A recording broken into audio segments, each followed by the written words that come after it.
Episode 222, the Expert Series with bike fitter Adam Sczech. Welcome to the Pursuit of the Perfect Race. I'm Coach Terry Wilson, and with each episode, I bring stories of athletes to you that share their experiences at races in order for you to learn how to have your perfect race. We'll hear stories from athletes of all ages, abilities, and races of all distances. So regardless of where you fit in, there's something in it for you. Thanks for spending some time with me today. Now let the pursuit begin. Hey everybody. Welcome back to the Pursuit of the Perfect Race. Today I'm talking with Adam Sczech about bike fitting and the importance of bike fitting. Adam is currently bike fitting independently out of Fruita, Colorado, and is a coach with Team MPI. Adam is an IRONMANU Certified Coach, USA Triathlon Certified Coach, NASM Certified Personal Trainer, and has been coaching beginners, juniors, elites, and clubs for more than 15 years, with some of this time dedicated to coaching special needs athletes. Adam has an extensive amount of bike fitting experience and has been bike fitting for more than 20 years with more than 8,000 bike fits documented. Some of these bike fits were on athletes that went on to set world records, a national championship, and many Ironman professionals and age group winners. Adam, welcome to the show. I look forward to talking to you about what you love doing and learning more about bike fitting. Sounds like fun. Awesome, man. So where did all this bike fitting begin with you, man? Yeah, kind of a weird story how I got into it. Well, not so weird, just out of the way. So I started working at a bike shop in high school. So summers at the bike shop, and continued that through college. Now during high school and college, I was also a football player. I was actually a lineman. My playing weight, I got up to about 315 in college before I blew out my knee. And then through rehab and working at a bike shop, I got a nice bike. I got into riding. I did a little race I did pretty well at, and really decided I wanted to get more into endurance sports than anything else at that point. So during the college years at the bike shop and all that stuff, I started getting more into the road stuff and learning about more what made people faster and what helped them enjoy riding a little more. And I realized fitting was something that I could kind of get into. I really enjoyed the biomechanics of it. And just from there, I remember the first certification I went to was FitKit out in Montana. And then, I've been to, I think, 6 different ones over the course of the next couple of years, and just been fitting ever since 99. So what all certifications for bike fitting do you have? I got a whole bunch. I don't even know what's still considered current anymore. I mean, right now I do what I call VFS. What does that stand for? VFS kind of stands for its own thing. It's born from a fit system I used a lot, which was Veritas, that Bob Duncan came up with. I was a kind of a student of his. I was already a fitter when I met him, and he taught me a lot. We did a lot of fits together. I respect him so much as a fitter and a coach. And then he kind of got out of it. I kind of wanted to do my own thing and not be associated with any other fit systems, because I kind of feel sometimes when you get into systems, you get into a lot of dogma, and that can turn into just a whole bad situation. So VFS is its own thing that is my own certification. I'll go around and teach fitters what I believe constitutes a good fit, try to have a little better eye to see the biomechanics of riding, and just the whole kind of philosophy I carry with my fitting. I like to think I have kind of an Epicurean approach to fitting itself, where I think the major goal is going to be we want to minimize fear and we want to minimize pain. We minimize fear by teaching the person riding the bike or the person getting the fit, about the body, about how the bike works, why we do certain things, why a saddle is going to be adjusted, why we're putting handlebars up, why we're putting them down. And then we minimize pain also by kind of doing the same things, by putting them in that proper position so they can ride without developing chronic injuries. Okay, so what certifications do you have? Okay, so I've been FitKit. There was Body Scan. There was Serrata way back when. what was it? Trek used to be Wobble Knot, so that would have been Wobble Knot. And then body geometry before Retool, before Specialized bought Retool. That's what I've had. Okay. So do you have like an education plan that you spend X number of time devoted to learning more about bike fitting every year? I try to. Oh, excuse me. My voice is going out a little bit. But yeah, I try to stay current on just keeping up with certifications from the other keeping up with the CEUs from the other certifications I have. So the USAT, I have to keep up every 2 years. The NASM is every 2 years. I'm working towards Olympic lifting and a couple other things. Also just continuing my own education self in human kinematics to keep myself up to date on what's current with biomechanics and just basically sports movements in general. Okay. So have you gotten FIST certified as well? FIST I went to back in San Andreas. That was way back in, I want to say 03 or 04. I don't remember if I ever honestly got a certification paper from there for some reason. That's one I was looking for about a year ago, and I have not seen it. Okay. So let's go ahead and kind of scratch the surface of the bike fitting industry in general. I love that you're an independent bike fitter because this allows people to go to you independently versus a specific bike shop that carries bikes that sometimes, not always, but would lead to people going into a bike shop saying, hey, I like this bike, I want to buy this bike, versus going into someone like you that says, hey, here's a list of bikes that would fit you. Yes. So what's the importance of getting a fit first versus buying a bike first? So that was, excuse me again, I'm sorry. That was one of the biggest things I learned from Bob Duncan with the Veritas Fit system is he used his own bike, and we basically just took a couple measurements, set up a bike, and started fitting from there. I feel that's really important because different bikes fit different ways. So it's important, to come in with an open mind to a fit so we can actually get you in the most comfortable and most efficient economic position as possible before we start talking about bikes. So we can basically build your perfect bike on a fit bike and then try to see how close a real world frame comes to those fit numbers. The old example I used to use all the time was back in the early 2010s when Cervelo was basically the P2 and the P3. Those bikes fit very, very differently. So a person that fit a P3 didn't necessarily fit a P2 and vice versa. All dependent on, if you're more economic with a slack or C-tube angle and how much of really a kind of closed body position you can have on them. So yeah, I think it's very important to get a fit first before you start thinking about bicycles. Okay. So for people that are going to be going into a bike shop, because not everybody has an independent bike fitter like yourself or some of the others around them where it's economical for them to actually go to, and they might already have a bike, but they're looking to get a new bike. What would the process actually be to, one, find a bike shop that knows what the hell they're doing versus one that will say, hey, yep, here's your bike. All right, cool. You get it? We'll make it work for you. Like, there's so many bike shops that do that, and they don't even know that they're doing their customers a disservice most of the time.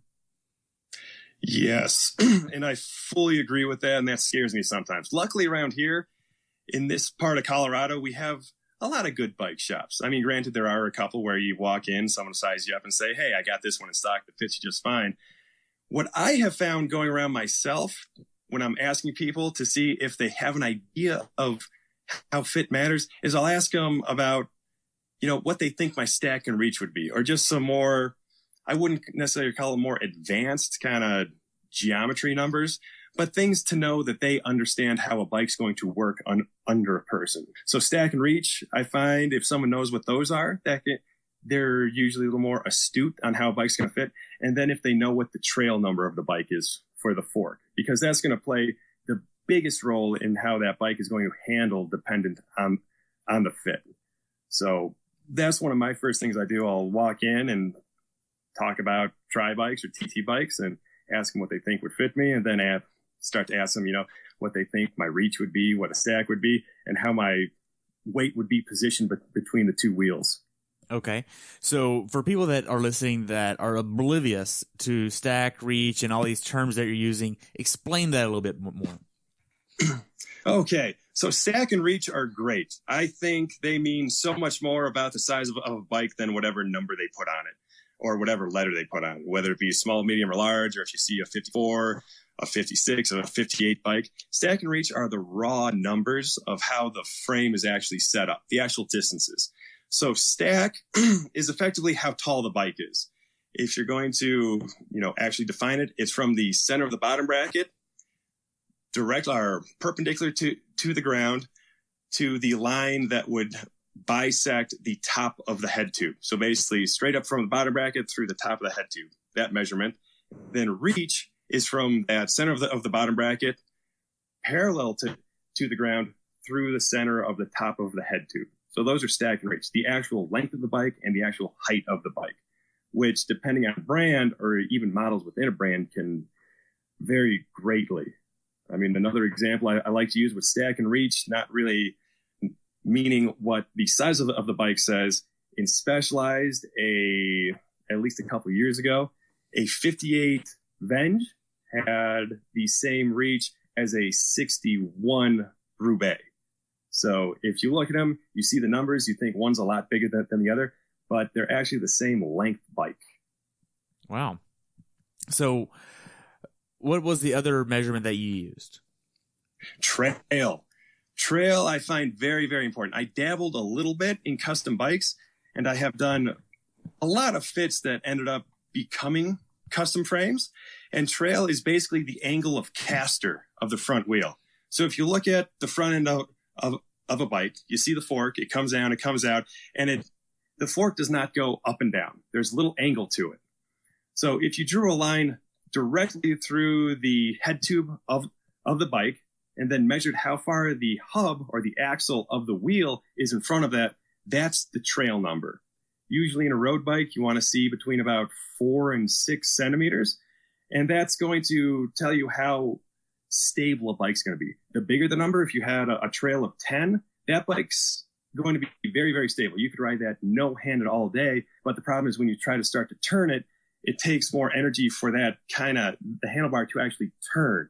It's kind of like if you took a shopping cart and you flip the front wheel around, it'll go forward as long as you want. If you bent it a little more so it rocks a little further, it'll be harder to flop back and forth. Or if you bent it back so it's almost at 90 degrees with that bearing, or if on a bike, if you had a fork that had a 9-degree head tube, it would be very, very wobbly because there's nothing keeping that front wheel tracking straight. So longer trail number is nice because it's stable. So on a tri bike, it's great to have because we're in the aero bar so long, but we also have to play with that with body position on there. If we want to have a well-handling tri bike, especially in a tri fit, we don't want to get trail too short. It'll get kind of wobbly, kind of sketchy. Too long, it can't turn. Okay. So if a newbie that is just getting in a triathlon, they go to a local bike shop, what questions would you want them to ask in order to size up the bike shop in terms of, are they going to give them a good fit? Well, I guess the first, one of my personal first questions would just be, what kind of riding do you do? I think that's a great place to start.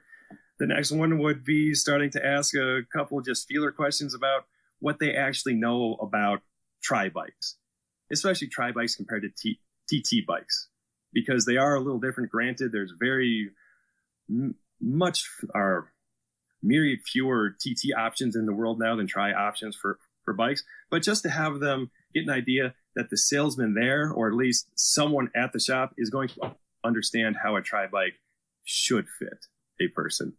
Okay. So what else would you ask?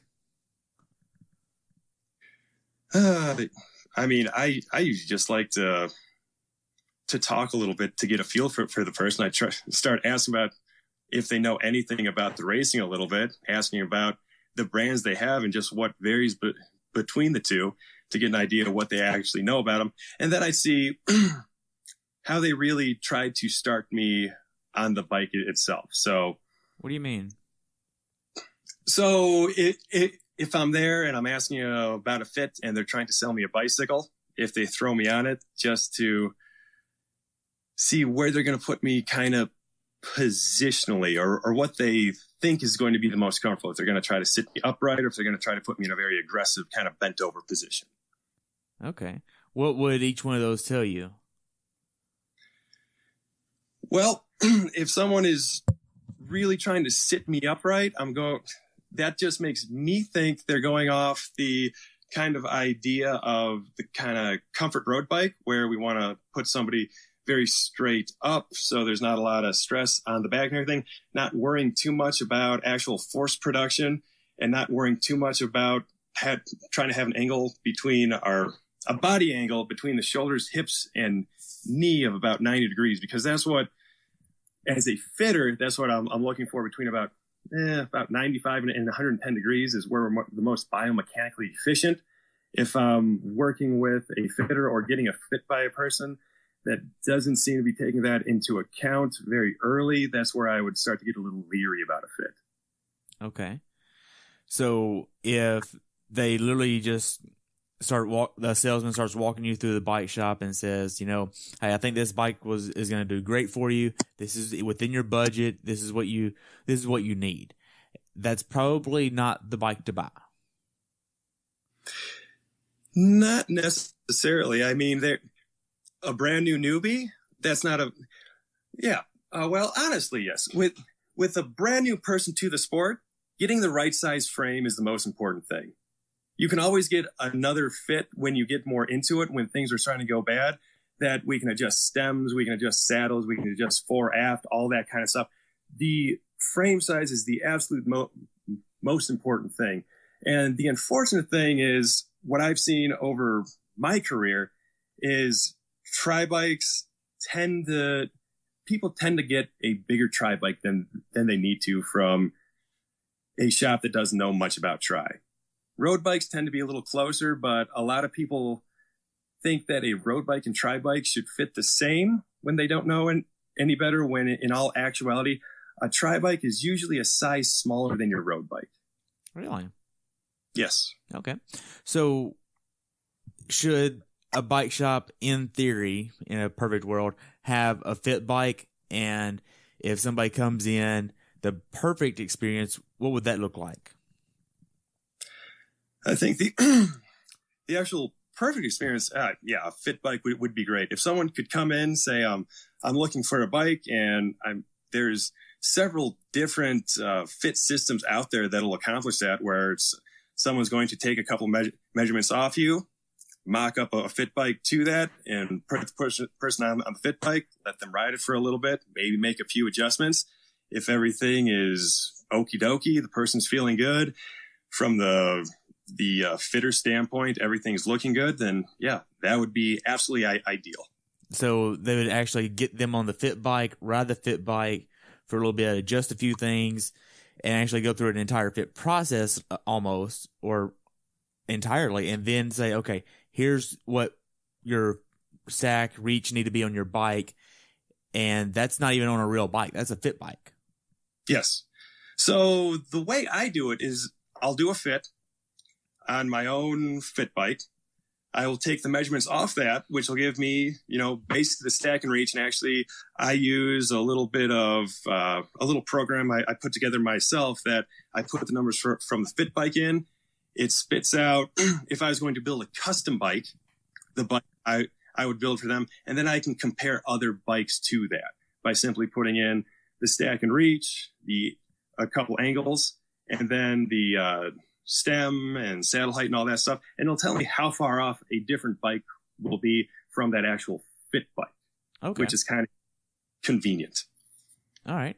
So I know you talked a little bit earlier about this, but what is your whole philosophy on fitting bikes? Because you have all these different certifications. You've been doing it for a while, and you kind of have an idea of how you like to approach fitting and accomplish a bike fit. What is your philosophy behind it all?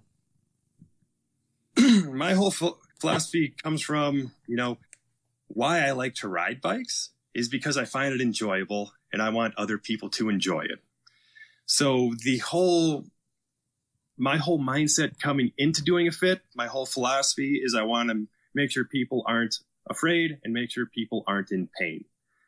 So like I touched on a little earlier, we get away from the pain stuff by making sure the person isn't doing any chronic damage to themselves with the fit or with a bike fit. You see so many people come in that have this really hunched over position that's just terrible on the back and can mess up knees and hips and all that kinetic chain kind of stuff. And then we also want to minimize fear by just teaching people more about the bike. I mean, if I had a nickel for every bike I sold and every fit I did when people came in the first time and said, I don't want to ride a skinny tire bike, much less one that my elbows are next to each other. It's just teaching a person how the bike works and why we're doing it, how we're doing a fit, and from there. And then, that's the basic philosophy of it. And then what I personally like to do, and I've gotten to more and more with in the last couple of years, is really running the person through a lot of just non-bike stuff to kind of identify different muscular asymmetries and all that kind of stuff that maybe won't necessarily manifest on the bike, but definitely manifest themselves in the other sports I coach, the running and swimming, skating, and all that stuff. But helping the person becoming a little more well-balanced will help them a lot more on the bike itself with just efficiency and enjoyment. Wow. So what's your approach to bike fitting and what's your process look like? If I was to come in to get an appointment with you and say, hey, here's my bike, let's do a fit. What's your process like and how long does it take? What does it look like? So the way it's going to go, you're going to call me up. You're going to come in. It's going to take, it's really hard to say an average. It's usually anywhere from about 2 to 4 hours. Okay. I'm going to take 2 measurements off you. I'm going to do your inseam and then your inseam to the top of your sternal notch. We're going to mock up the bike then, put you on the bike. You're going to warm up for, it's usually 10 to 15 minutes or so, just to make sure the blood's flowing and that you're actually, just like you're riding a bike, you're getting warmed up. From there, I'm going to get you off the bike. I'm going to make you do some off the bike stuff just to see how you move through space. I'm going to have you do a couple lunges. I'm going to have you do a couple clamshells. I'm going to have you do a couple squats just so I can see your actual personal, your personal morphology and how you actually move, which is nice to learn because if you watch a lot of people don't know how to squat correctly, and understanding how people squat incorrectly, you can learn what muscles are usually overpowering other ones, which ultimately, especially in a tri-fit, make a huge difference because if we have a weak piriformis or a weak glute min or glute med, that can play a huge role into your knee tracking over the actual pedal stroke. So we'll look at that. We'll identify some of those things. Usually talk you through some different exercises we can work on to get you a little more flexible, a little looser, or just a little whole body symmetric with the musculature. Then we hop back on the bike, and that's when we start actually fitting you to a bike. And the way I always like to start is we always start with the cleats. No matter what, I like to start with the cleat in a very neutral position. So you'll be off the bike. We'll mark the shoes to find your metatarsal heads, your first and your fifth, and then we'll set up the cleat just slightly behind there, which is how 90% of everyone out there is going to set up a cleat initially. Put you back on the bike. That's when we're going to start playing with saddle height first to get your knee where you're the most comfortable. And granted, knees in bicycle fitting, there's a lot of differing ideas about that, but there really is about an 8% range where someone's going to be the most efficient depending on what they're used to, their running style, and just their kind of lifestyle of how they sit, walk, and stand and move. So we'll find that. Then we'll start playing with the fore aft of the saddle to find, where we're starting to become the most efficient, where we're the most comfortable. I usually like to use spin scan when I'm doing all these things. I know CompuTrainer's been gone for a little bit now, but I think spin scan is very important just so we can see how torque's made throughout the pedal stroke. And usually through the whole fore and aft setting of the saddles, we're going to find where we're the most torque efficient compared to someplace else where we're more kind of hitting the hammer with the nails, I like to say. I don't know if you've played with spin scan at all, if you want me to explain spin scan. Yeah, I've never heard of it. What is that? So spin scan is a great tool. And there's a couple different ones out there. I'm just using the CompuTrainer kind of branded one because that's what people mostly see. But basically what it is, so the fit bike I use has a power meter built into it. And the nice thing about spin scan is it's going to give you your torque or your power at every point in the pedal stroke. So if I put a DC motor on it, it would be a perfect circle. And the spin scan number would be 100 because you're making the same amount of torque at every single point on the circle. We as people are not DC motors, so 100 is not very possible because we're going to have our top dead center on each leg where we technically can't make power because we have to move over the top of the pedal stroke. But we also don't want to have a very, very low spin scan number either. So if you're looking at this circular graph, if you see a straight line or something like that, that would be the least efficient or the most least efficient point on there because it would be just like hitting the crank with a hammer because you're only making torque at one specific spot in the pedal stroke.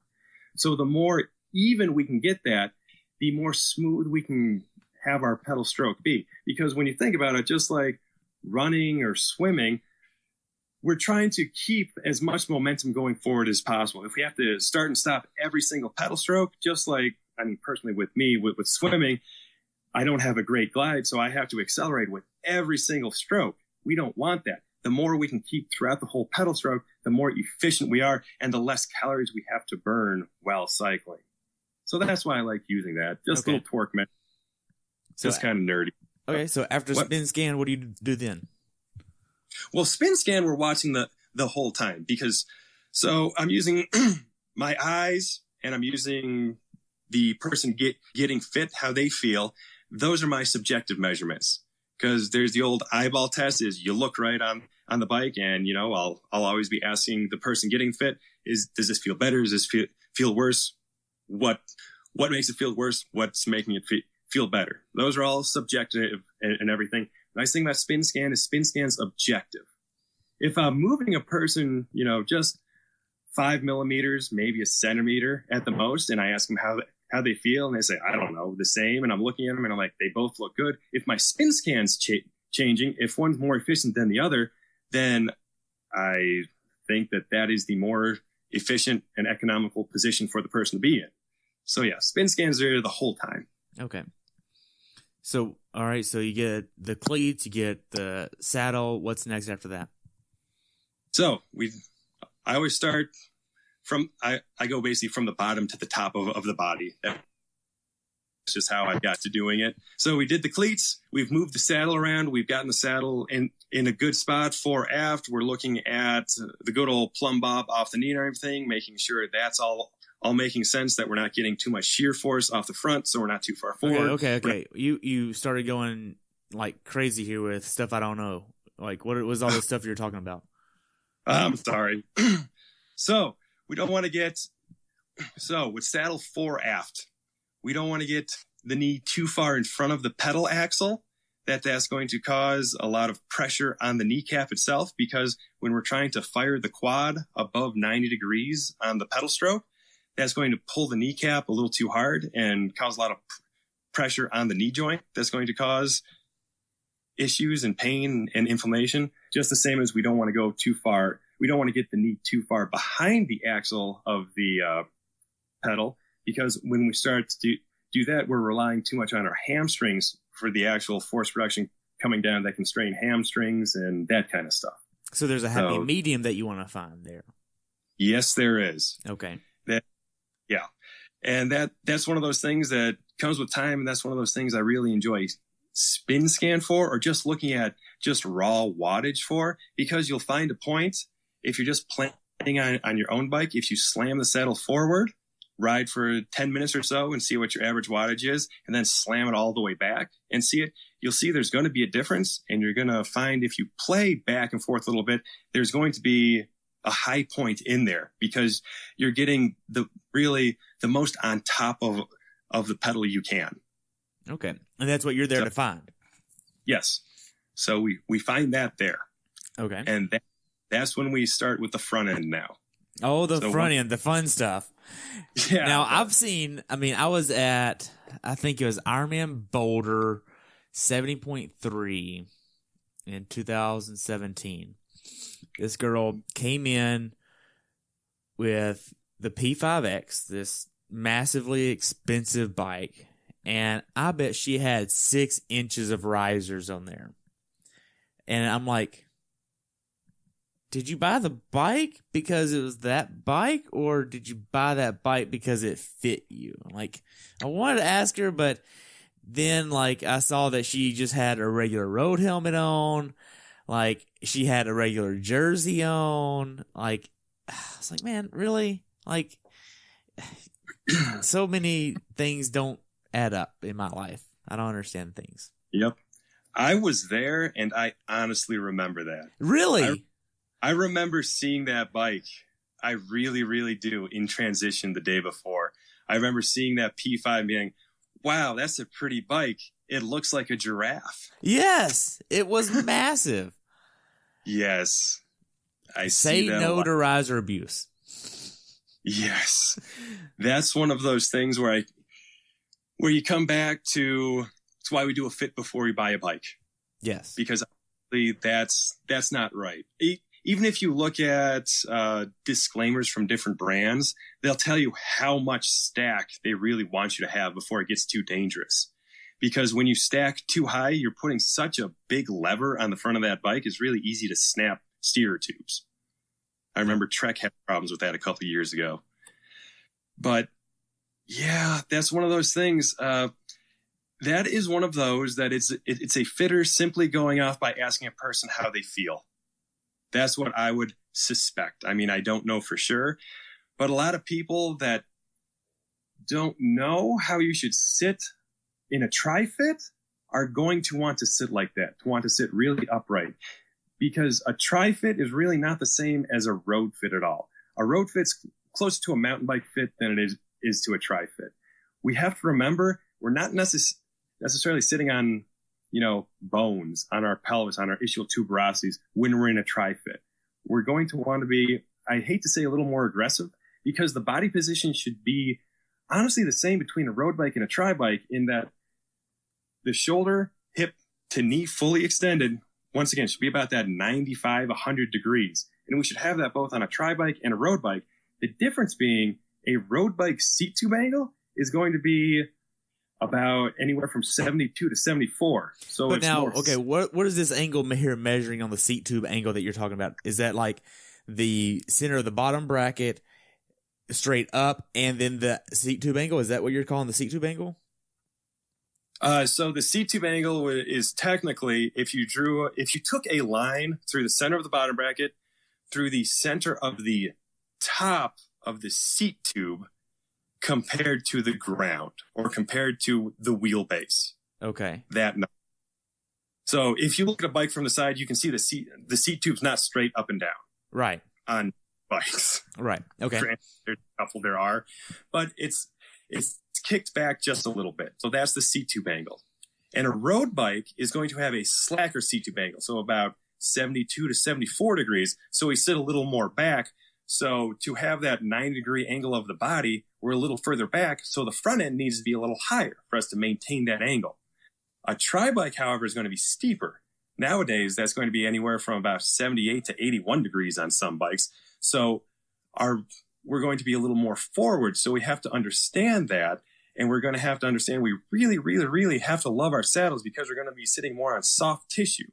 So if you look at that lady, because I remember that bike, and I've seen so many bikes like that at all the different Ironman and tries I've done over the years, that those people have these hugely obtuse body angles where they're at 120, 130 degrees open, and they lose a lot of efficiency in their pedal stroke because they're not able to engage their core as much for actual force production on the downstroke.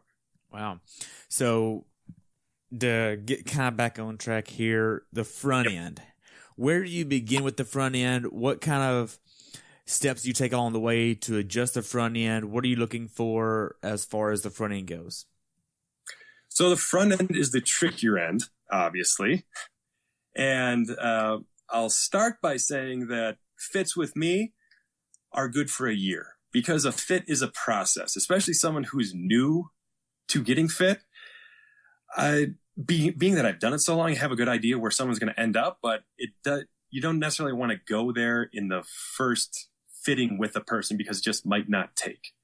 You sometimes you have to go incrementally to where you think a person is going to be, just to get them used to riding in the proper position with proper posture.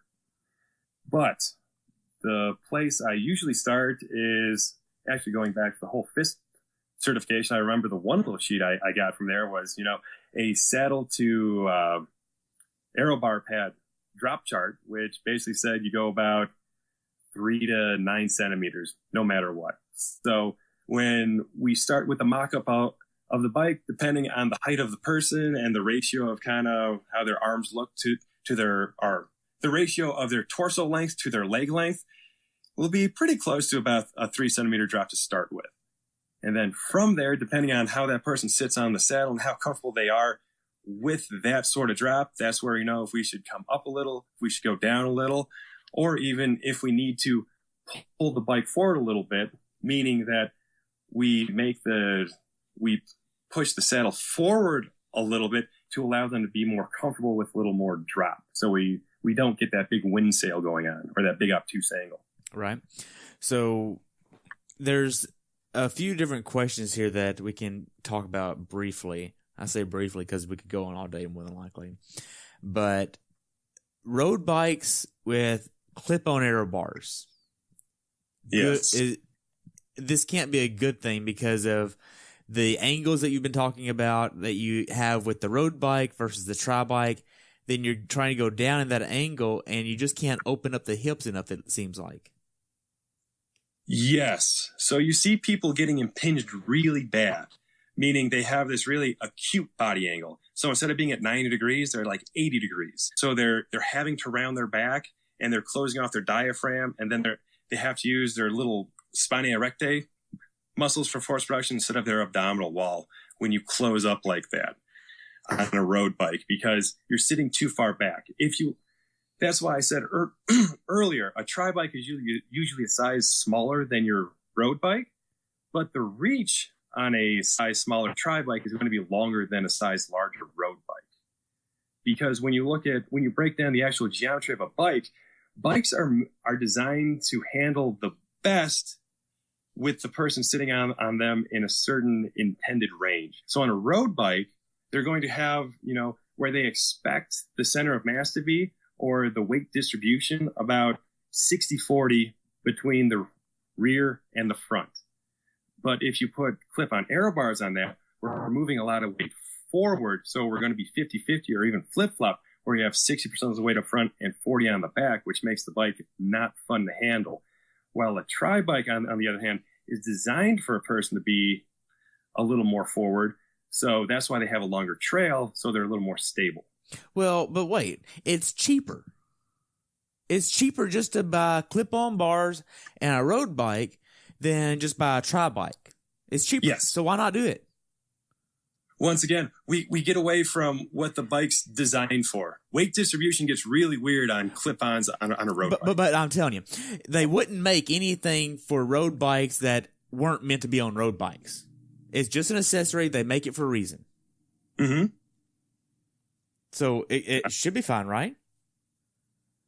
Technically, but with a proper fit, that's when it gets a little squirrely.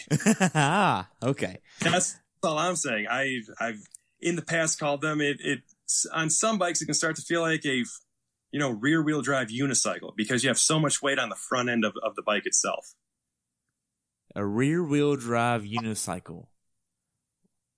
Wow. Yes. So that's how much weight would be on the front.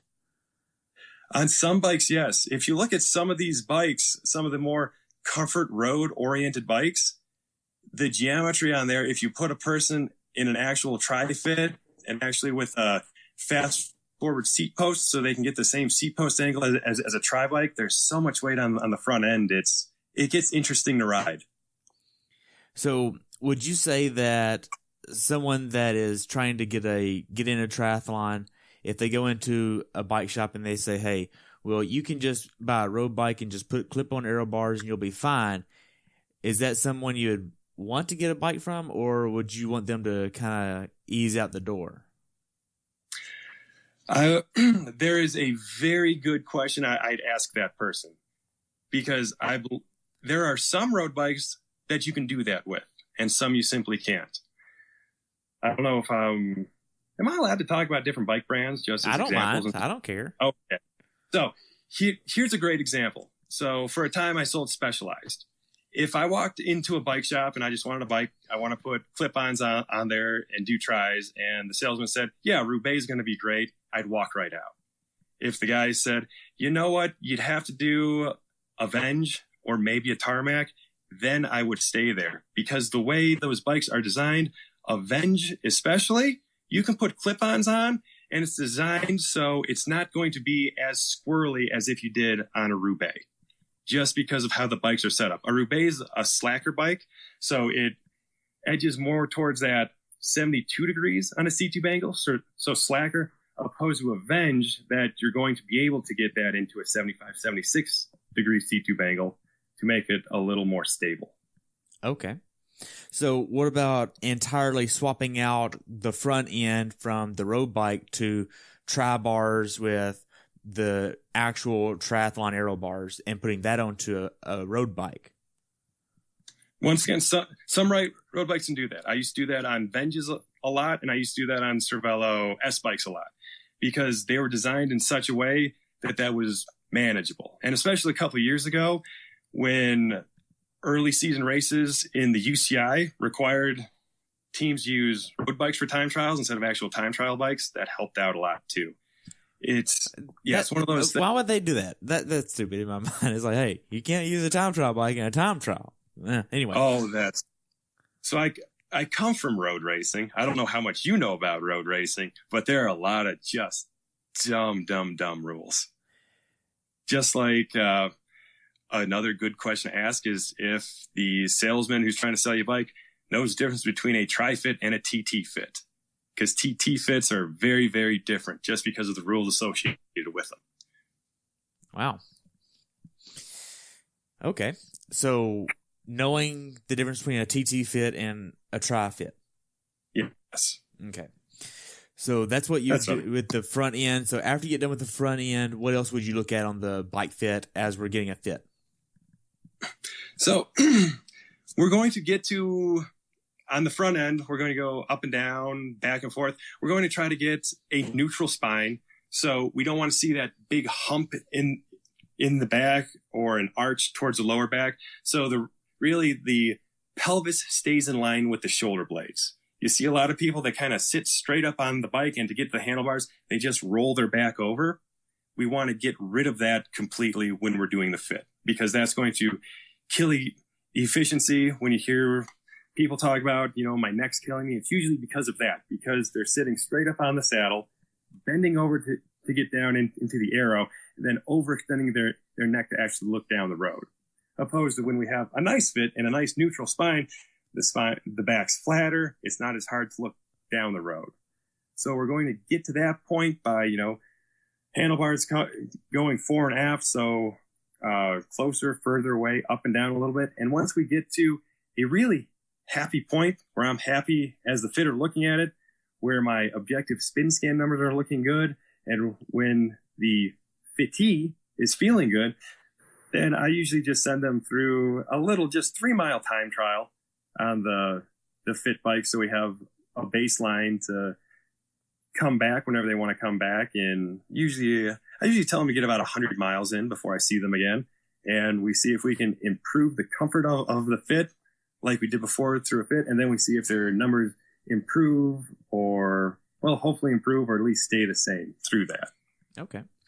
So with fitting in general, how much of it is art versus how much of it is science?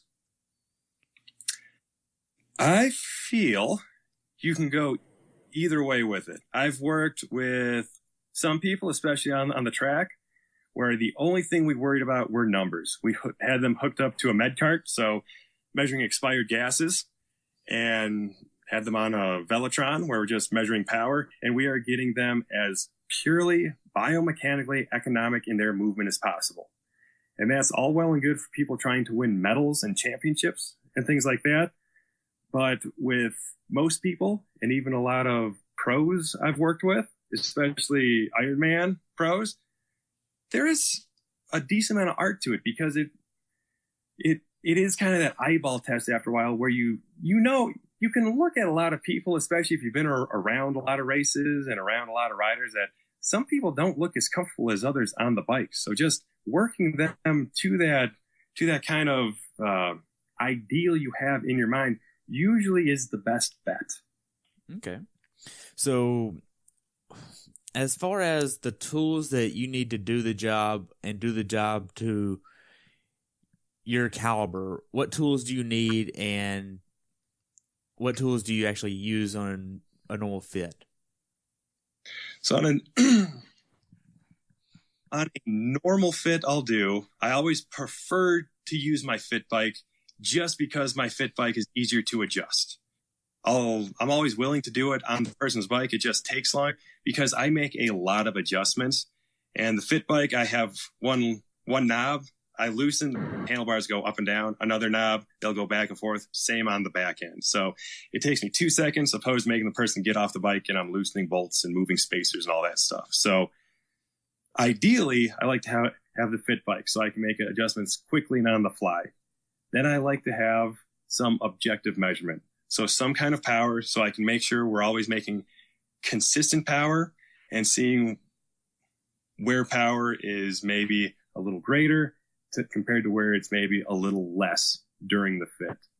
Other things I think are really convenient for a fitter are your good old goniometer to find angles. That's that little deal. It's got 2 little arms. It opens up and it'll tell you the angles of stuff. That's where you can find that body angle between the shoulders, hip, and knee. You can see the angle of the knee fully extended. You can see it's just an angle finder. And then a good old-fashioned plumb bob just to drop off that knee to see where we are compared to the pedal spindle.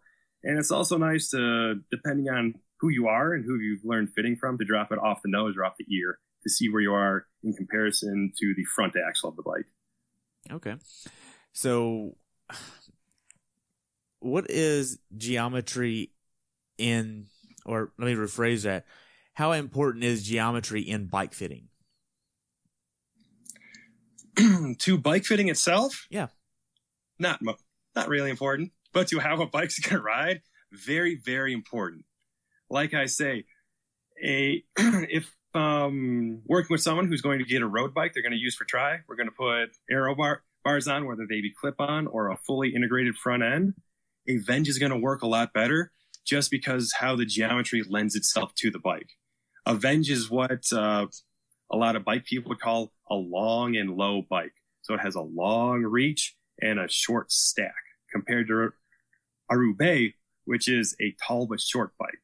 So it sits tall, but it's short. And that's the biggest thing that's going to make the difference is understanding the person's fit and what they're going to be geared more towards. Okay. So what measurement do you use as limiters for a client? Back angle, hip angle, anything like that? I've looked at them before. Those are more things I look at more after the fact to see if I can find correlations to anything.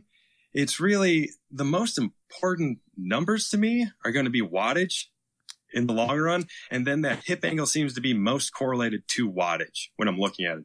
As far as like that aggressive position of, your back parallel to the ground opposed to sitting up a little. You can look at pros who have awesome times that look very different on the bike. Some look like they're sitting very upright compared to others, but same times. And if you look at hip angles, that's where they're kind of equalized. Okay. So I know there's men bikes and female bikes, and it's basically because of the colors and whatnot. Yes. And they have the pink tags on the women's bikes in sport. I don't understand it. But why would it be okay for a woman to ride a men's bike and even vice versa? So you've probably never seen my bike, or you might have if you were at a race I was at, because it is a bright, completely pink bike. Because I got a woman's one that came in my size. One of the saddest things, and one of the things that made me kind of happy to get out of the bike industry, because I've owned a couple of shops in the past, is that whole women's specific stuff. Because if you look at them, a women's medium is a men's small, if you look at the actual geometry charts. So it's the exact same bike. They just rebrand the size and make it pink. That's the biggest difference. I have no issues putting a lady on a guy's bike if she's okay with the colors. And I obviously have no issue riding a women's bike. Wow.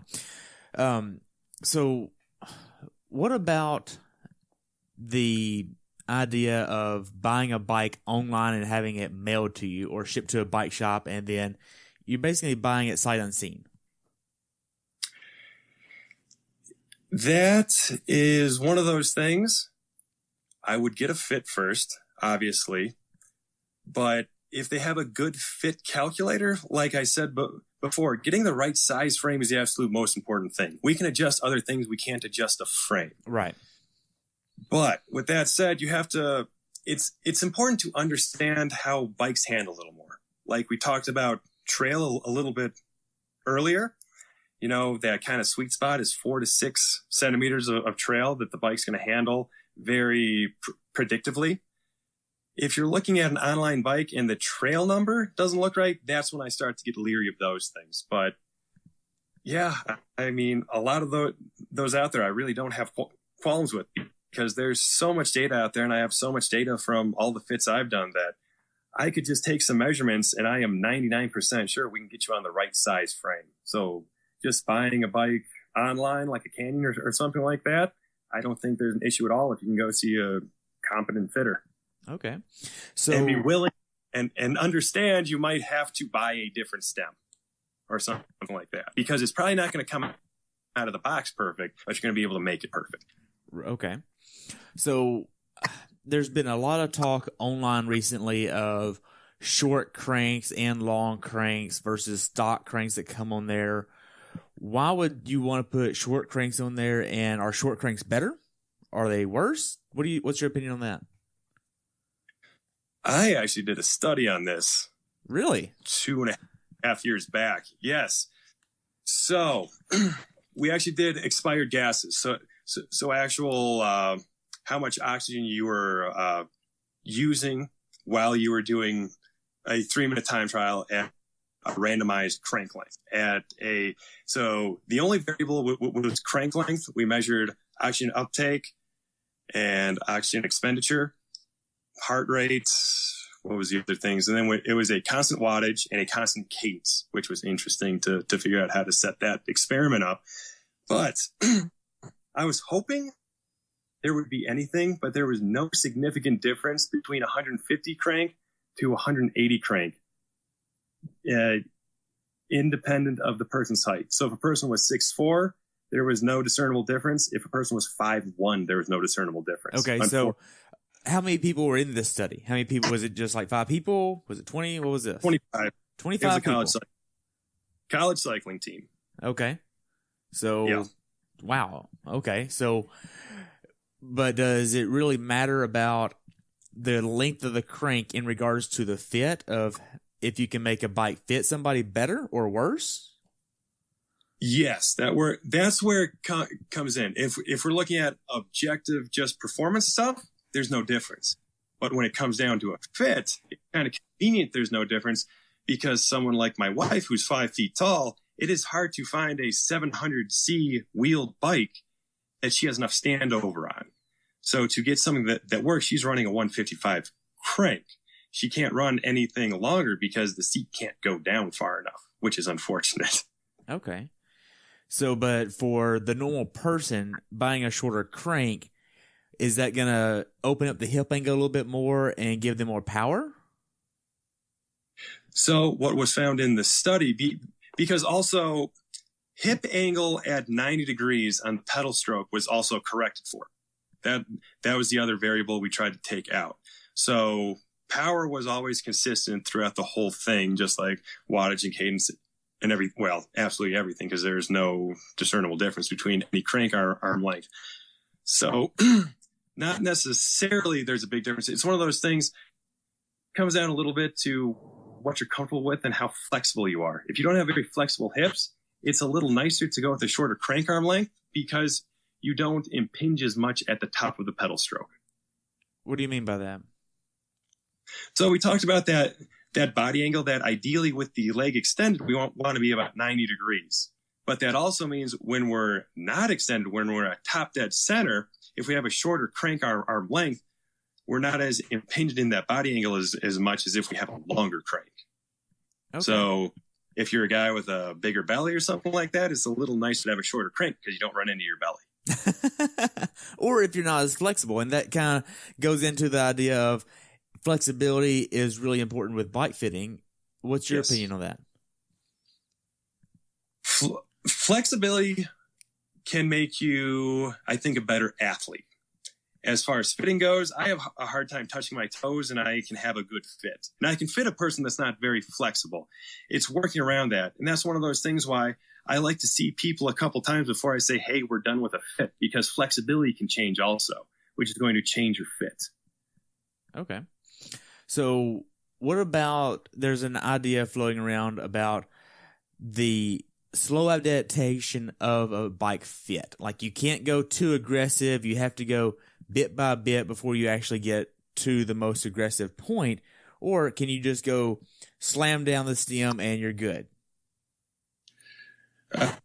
I am very much about the incremental way to get there. Because the problem with slamming a person there is it just might not take. What do you mean by might not take? So we get the person there during a fit. We get them to do a little time trial on the fit bike. They love it. They're making awesome power and everything, but they're not used to this position yet. It's not a habit to them yet. So they can hold that. It can feel awesome for the first 15, 20 minutes of a ride, but an hour in, 2 hours in, when they're tired and when they're falling back on old habits, that's when everything kind of goes out the window and you'll see people start to hump their back very bad and just everything starts to go downhill. So I'd rather work someone down to that, especially when we go very different in a bike fit. We're sitting on different parts of the body too. So where you've built up a callus from a saddle before, you might not be calloused again yet. Okay. So what is the most, or how can I word this? What saddle have you seen work the most for most people, if that makes sense? It does make sense. I've been asked it many, many, many times. Well, I'm asking it, so there we go. Yes. So if there's, I'm going to say 2 saddles. 2. Okay. And I'll say why for both of them. But for someone who's new and has tight hips, the Cobb 55 seems to work best most often. If someone has flexible hips, an ISM works better. An ISM like 1.1, whatever they call the attack now. That's a little wider. Okay. That is what I have known. So basically, broad nose saddles work the best. Okay, cool. Let's see. What else do I have on here? Well, I got one thing, if I could. Sure. If we go back to cranks a little bit, because I did a whole bunch of studies a couple years ago with it. So there wasn't a difference between crank length as far as riding the bike, power and economy on the bike itself. Where it does come into play is in with the run afterwards, depending on how you run. If you're a very long, strided, slower cadence kind of runner, a longer crank arm mimics that better. So you transition a lot faster off the bike. Just the same as if you have a short stride, a shorter crank where our shorter, higher cadence stride, the shorter crank works also. When you flip-flop those, you see it taking a person longer to actually get into their running rhythm. Interesting. Yep. Was there a study on that too? I'm still waiting on funding for that one. Okay. The study that you did on the short crank and long cranks, where can people find that research at? Oh, geez. It was, you know what? I'd have to send that to you to put a link out there. Okay. Well, hey, send me a link to that and I'll put it in the show notes here so that way people can look at it. Yep. So that works. So what about the proper use of a wind tunnel? Have you been to a wind tunnel? What's your experience with wind tunnels? And what's the proper use of it? Been to one just for fun, basically, to see it happen. I think it'd be, I think it's a good tool. And I say that, you know, with little asterisks and quotation marks, because yeah, I think it's great for the top 0.5% of athletes where it's going to make that big of a difference. I think it's cool to play with, but you can get in such a perfect aerodynamic fit but if that's not maintainable on the actual road, it doesn't mean too much. I mean, playing with it, hand placement was making more difference than where we had the handlebars. So It was cool though. So let's talk about aerodynamics a little bit here while we're on the aero part of it. Best bang for your buck. Where is that? Helmet. The helmet. So what helmets are the ones you recommend the most that are the best aerodynamic, I guess?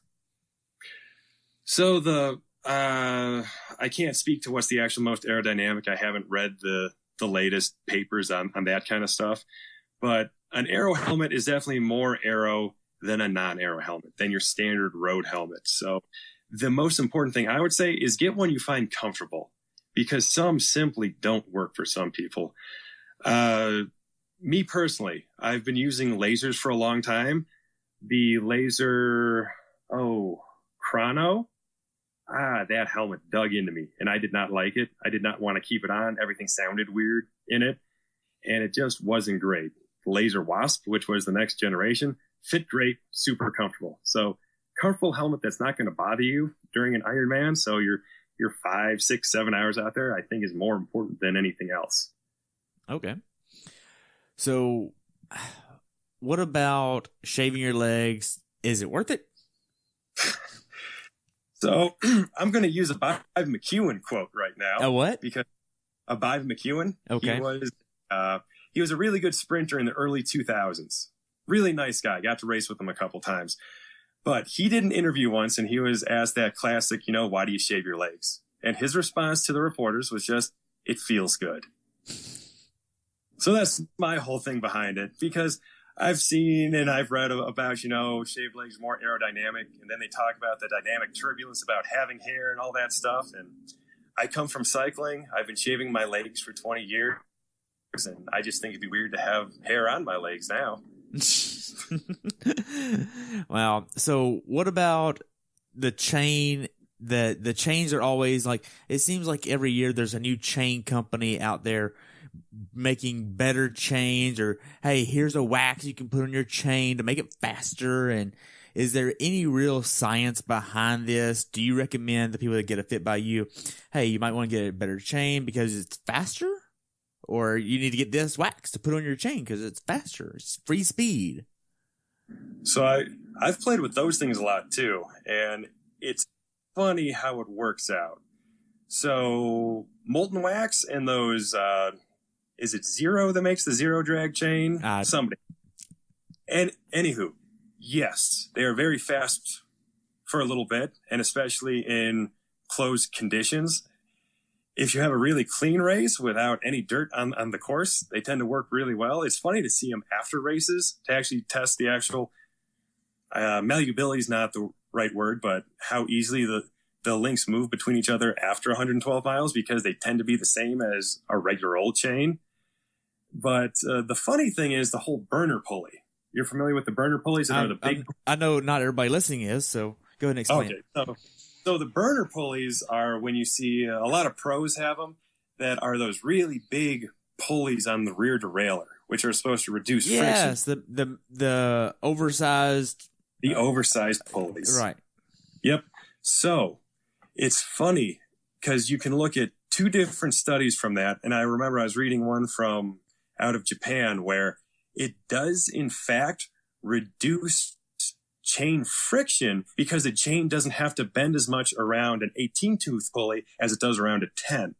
However, you have to be going, I want to say it was something like 28 miles an hour to overcome the weight penalty of the longer chain you have to go around the bigger pulleys. So I'm not going to be going over 28 miles an hour for a long time to make that worth it. Yeah. So if you're going fast, it makes up. So do you recommend getting oversized pulleys? I think they're cool looking, but unless you're one of those top level pros, it's not worth it. Okay. So don't waste the money on that. Exactly. Just spend the money on the ceramic bearings for the bottom bracket. Yes. That seems like every time I hear anybody talking that knows anything about bike and bike fittings and bike mechanics, it's always put ceramic bearings in your bottom bracket. That's where your money is. If you already have an aero helmet, race wheels, that's your next biggest investment. Oh, yeah. The one thing I always like to tell people with that from my whole mechanic background in the bike world is don't skimp out. So there's 3 levels of bearings. You have your metal bearings, you have your ceramic hybrid bearings, and then you have your full ceramic bearings. You got to go full ceramic. The problem with ceramic hybrid is the bearings are kept in place by a little carrier so they don't bump into each other. And in the hybrid ones, the carrier is metal. Ceramic is harder than metal, and it chews up the carrier, which then chews up the bearings. Okay. So how much are full ceramic bearings? Oh, that's when you're going to find bearings in that kind of $150 to $200 range. That ain't too bad. I mean, in comparison to how much you spend on your wheels, not that much. Not too bad. Yeah. I like to splurge on my bottom bracket and my tires. That's where I go. So what wheels do you recommend then? I mean, are you like a zip guy, or does it really matter as long as it has a little bit of depth to it? So here's where I'll go with that. I think that people that make a carbon rim properly are the way I like to go. So that's your Zip, your Reynolds, your Lightweight. Did I say Mavic, Bontrager, Roval? Those are all made where they take a bladder and they wrap carbon around it. So when you look at it and you catch the light right, you're going to see the patches of carbon on there. So it's one piece. There are a couple manufacturers who make carbon wheels like aluminum wheels, where they make this long coil and they chop it off and then glue them together right in the middle. And you can tell which ones those are because if you take the rim strip off or look at it where the tube's going to sit, you're going to see, they call it a carbon coupon, which is basically just a piece that's glued right on there. And that's a wheel that was made as a coil and stuck together. It works well with aluminum because aluminum's malleable as a metal, so when you true it, it'll get straight. Carbon is malleable, always going to want to pop off or pop out of true if it's made in a coil. Wow. Let's see here. So that's all I have with aerodynamics. Would you have anything else you want to add to aerodynamics? I mean, we could talk a little bit about tri-rig and if it's really worth it or not. Aerodynamics, I'll say this. It's not necessarily aerodynamics, just friction in general. Tires. Like I said, tires are super important to me. A high TPI tire is going to treat you so much better than a lot of aerodynamics out there. What do you mean? So that's how supple tires. The TPI is the threads per inch of the tire, just like with sheets. A less expensive tire, like your $30 tire that you're just going to throw on your bike, and that's for training and all that stuff, is going to be usually 28, maybe 50 TPI, while a nice, really expensive race tire like Vittoria Corso or something like that is going to be 300. It's just a lot more supple. Once again, coming from the roadside, I rode tubies for a long time, and I rode silk tubies, which were actually made of silk instead of cotton.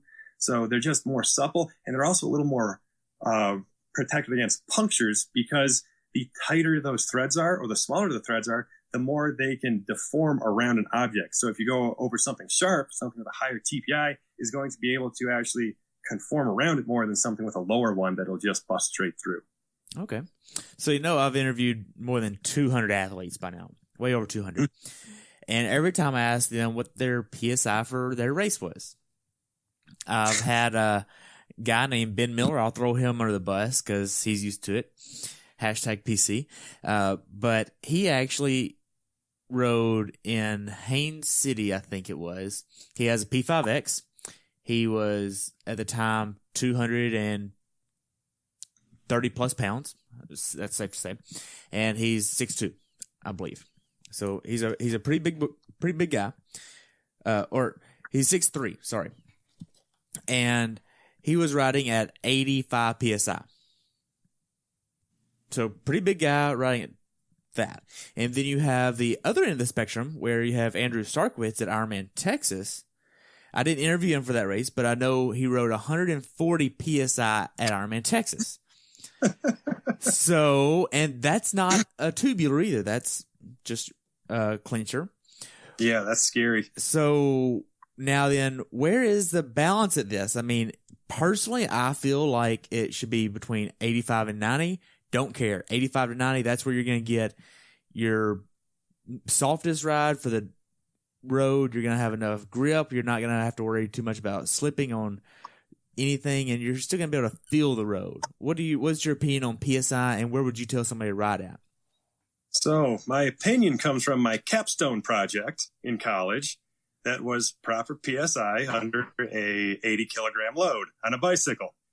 And basically what I did is I built up a wheel, put it on a treadmill, and it basically, with about an 80 kilogram, which is about what I weigh, load on it, how it went over a centimeter block obstacle. And we went anywhere from about 80 to 200 PSI. And we were measuring how much it bounces afterwards or how much it bounces over it. And I was guessing that, the more level we can keep the whole thing is going to be the most efficient, or the least friction, I should say. And what I found with that was the sweet spot over about a centimeter obstacle was right in the 110 PSI range. Really? Yes. In a 23. I will say it's a 700 by 23. Okay. So why would so many people be riding lower? And there's so many things out there right now with the low PSI is better. So do you disagree with that based on your research? No, I do not. It's all what you're going for. I was going for, when we hit the obstacle, we don't bounce too high off it, which is what happens when you have a high PSI. And when we go over it, we don't bottom out too hard. So possibly pinch flat afterwards, which is what could happen with a low PSI. Low PSI, I tend to err towards a little more because it grips better. Because the tire deforms a little more, so you have a little larger contact patch. But a larger contact patch also means the tire deforms more and touches the ground more, which is technically more friction with the road. Okay. So where do you actually tell people to ride at then? I'll always tell them 90 to 100 is great. Okay. Well, we've talked about so much here. What about wheels? Are they really worth the money? What's the time savings per dollar spent? Okay, this is one of those big, it's not necessarily a myth, but one thing I like to talk about when I talk to people about wheels. Wheels can make your bike look really cool, but aerodynamics is not why you want carbon or why you want something really deep. I mean, granted, again, people that go in the wind tunnel, people that win money at races and stuff, yes, aerodynamics makes a huge difference there. The nice thing about a carbon rim is a carbon rim works like a leaf spring. So it can give you a nicer ride, which is way more important than aerodynamics over 112 miles. So the way a deep rim can work, like a Zip 404 or a C55, something like that, because the spokes are bedded at the bottom of the rim and then the tire sits at the top, you have a good 5 centimeters of just leaf spring. So those little road vibrations and everything are dampened by that carbon.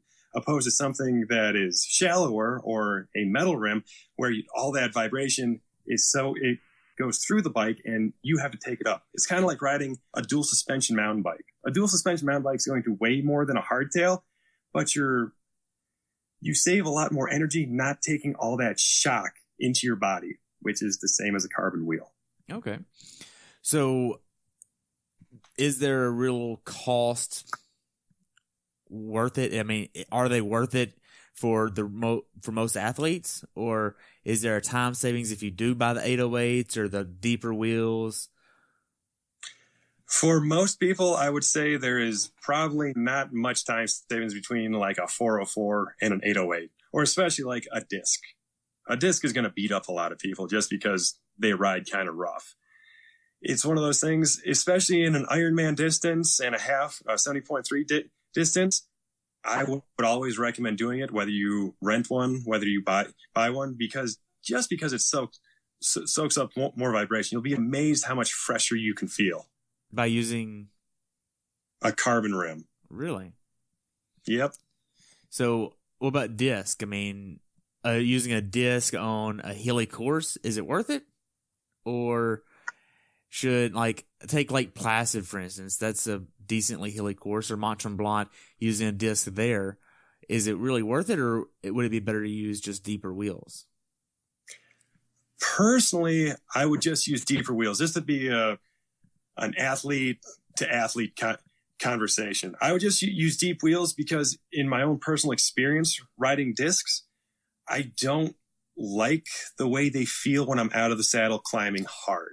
So like Mont Tremblant, where it's hilly, but there's a couple like powery type climbs and things like that. Unless I'm riding a Zip Super 9, it feels like it flexes in a really weird way. I know the wheel itself's not actually flexing, but how the tire kind of flexes on the rim itself, it's not a feel I personally like. Okay. So what about bike fitting have we left out that you would like to add? That I would like to add about bike fitting. I guess the thing I don't think I actually said, I think it's important. I think no matter what, no matter who you are, no matter how new you are, to have someone who knows about bike fitting or how a bike should fit to look at you can be super important. It's so easy I'm sure you've been there. I was there when I bought my first, real adult bike. I thought it was the coolest thing in the world. I didn't change a thing on it. And I just rode. Luckily, some guy said wow, you're going to blow your knees out because that looks terrible. But it's one of those things. Just to have someone look at you to be like, yeah, that looks right, I think is very, very important. Wow. Well, so Adam, how can people follow you and reach out to you?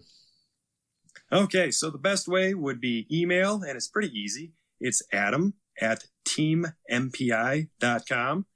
Also on Instagram and Twitter at SczechTech, which is SCZECHTECH,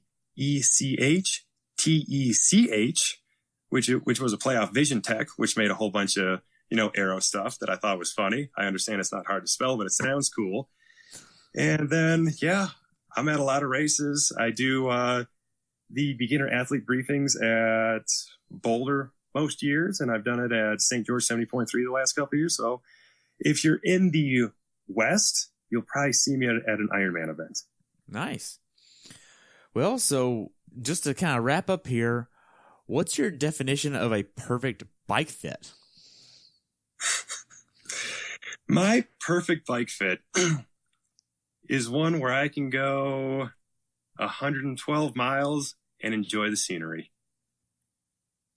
That's it. Yeah, to not think about the bike at all. That's what I like to tell people about saddles. The perfect saddle is the one you don't notice. Wow, I like it. Well, Adam, it's been great talking with you. I've enjoyed it, and I look forward to following you in the future, man. All right, sounds good. Have a good one. You too. Thanks for tuning in today. I hope you were able to learn something from today's episode. If you enjoyed the show, please take a minute to leave a review on iTunes or share it with a friend. Be sure to subscribe so you never miss an episode. If you'd like to see pictures from this athlete's race, learn more about who I am, what I'm doing, or be on the show yourself to share your story, check out my website at CoachTerryWilson.com. Until next time, continue the pursuit.